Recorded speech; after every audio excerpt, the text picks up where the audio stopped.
Welcome to my 5-minute lecture. This session will provide an overview of Chapter 9.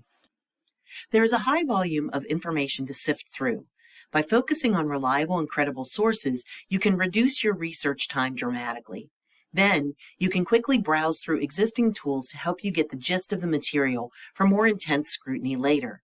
This includes argument summaries such as a research paper abstract, an introductory chapter in a book, or any other content summary tool. When you read a research article, book, or anything else you want to base your perspective on, use a primary or secondary source and check out their list of sources. You may be able to use them as well. You may even decide to ditch the source you started with and go with those you found in their works cited. Even Wikipedia has a list of sources at the bottom of their pages. They're just a great place to start for an unfamiliar topic. As you do your research, you may find that ideas and theories begin to fall into categories either by specific subject, perspective, such as economic, humanitarian, or political, or school of thought. By identifying characteristics of what you're reading, watching, or following, you can determine if there's bias, fair-mindedness, and motive for messages conveyed that may be more for persuasion and influence than reporting accurate fact and data. Taking notes on your sources can help you discern their validity and usability. Here you see a number of questions that would be helpful when assessing the reliability and authenticity of a website. These same questions can be asked of any source. The textbook also provides templates with assessment questions related to not only capturing the key features of the source, but also questions to assess it critically.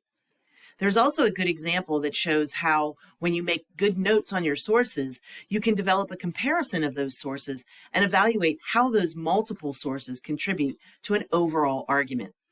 Again, you may decide at that point to eliminate some weaker sources or find another line to investigate or strengthen within your argument and writing. When you evaluate websites, it's important to examine all of its components as the example demonstrates. There are many professional-looking sites that even possess what looks to be those qualities, but are frauds with the intent to mislead or even to criminally access your identity and finances. When in doubt, dig deeper to verify authenticity. Unfortunately, in our world of AI and deep fakes, it's easy to be duped. However, even without that technology, humans are capable of misleading for selfish or unseemly purposes and to prey on vulnerabilities, even if that is laziness to remain uninformed. In fact, that is often the intent of fake news. It's a tactic used with the assumption that the content and message will be accepted without question or criticality. If you cite a false source academically, you're likely to be called out on it and will be penalized. But what are societal implications of fake news?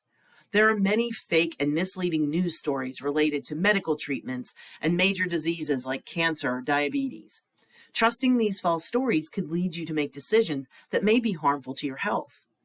It could be propaganda put out by those in power or who want to be in power to create a certain belief or support a certain position, even if it's completely false. Social media has created an environment where anyone with an agenda can publish falsehoods as if they were truths. These inaccurate messages are then shared without consideration, like sharing a recipe or a cat video. So the falsehoods continue. People can be paid to post fake news on behalf of someone else, or automated programs or bots can publish auto-generated fake news. The motivations as to why people create and distribute fake news are as numerous as there are individual opinions. Consider the implications of reviewing what you read and watch with criticality and responsibly question sources and cautiously share information by verifying for validity and credibility. Make sure to review this week's lecture for resources that dive deeper into these topics. Thanks for watching.